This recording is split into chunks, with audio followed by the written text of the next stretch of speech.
Now I will insert the battery. To insert the battery, it's better to use the provided screwdriver because it fits the size.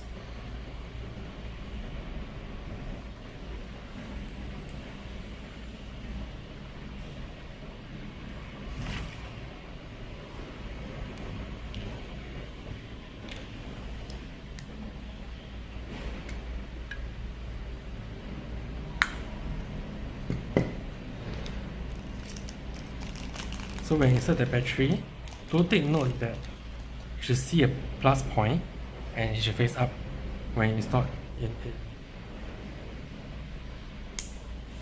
You will hear a clicking sound and you just insert it accordingly, facing the right direction. There you go. Right. So to get it started, we have the default password of 1, 2, 3, 4 and press OK. To change the password, just hold OK for 2 seconds until you see the blinking green light. From here, let's say I change the password to 1, 1, 1, 1. Press OK. Now the password has changed. We also have the default factory password. It's like the mother of password in case you forget the original one. So the default is 4, 3, 2, 1. Once again, to change, let's say I change to 6, 5, 4, 3, 2, 1. Right? Now, the default password and the mother of password cannot be of the same. However, this password can be a combination from 4 to 15 digits. Do take note, and when you turn, it's supposed to be anti-clockwise. See? If just now, if you turn this way, it's wrong. It will not work for the mailbox. Please have it returned. So after you're done with the battery, just screw it back.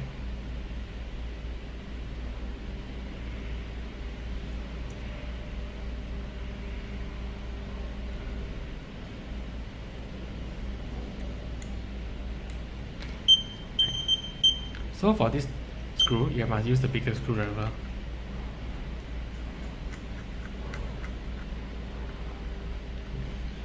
For this part, you realize that it's a screwdriver and the washer.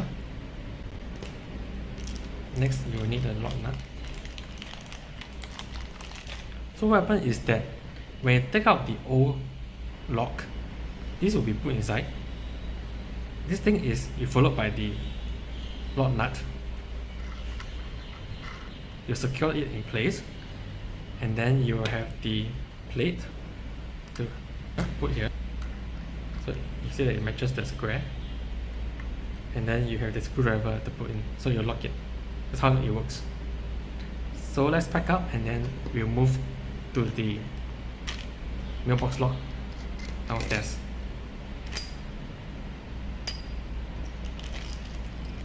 The tools you require for this would be this screwdriver, and just now I mentioned the plier. Let's go.